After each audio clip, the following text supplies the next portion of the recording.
तर शरद पवारांना मी सोडायला नको होतं असं काहींना वाटतं. मी शरद पवारांना सोडलं नाहीये असं अजित पवारांनी म्हटलंय. सर्व आमदार पवारांना सांगत होते सरकारमध्ये जाऊया, विरोधी पक्षात असल्यानं कामांना स्थगिती येत होती, अशी प्रतिक्रिया अजित पवारांनी दिली आहे. तुम्हाला काही न वाटत असं की अजित पवारांनी हे आता साहेबांना सोडायला नको होतं. मित्रांनो, मी साहेबांना सोडलेलं नाही. मी साहेबांना सांगत होतं साहेब सगळ्या आमदारांचं मत आहे, माझे एकट्याचं मत नव्हतं, सगळ्यांच्याच आहे. सगळ्यांचं मत आहे की सरकारमध्ये जावं.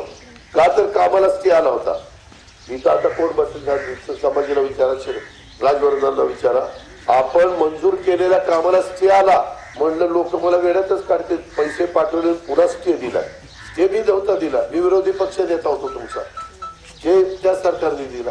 तुम्ही उद्याच्या 20 तारखेला घड्याळ खून लक्षात ठेवून भावनिक न होता, अजून उद्याच्या सभेत कोण कोण काय बोलतील मला माहिती नाही, काही पण सांगून तुम्हाला भावनिक करू शकतात. असं काय या निवडणुकीत आहे की त्यांना आताच इतरांच्या घरोघरी जावं असं वाटायला लागलं. आता साहेबांनी सांगितलं की मी 30 वर्ष म्हणजे कधी काम केलं, 30 वर्ष आधीचं काम केलं, आता पुढच्या संधी आहे.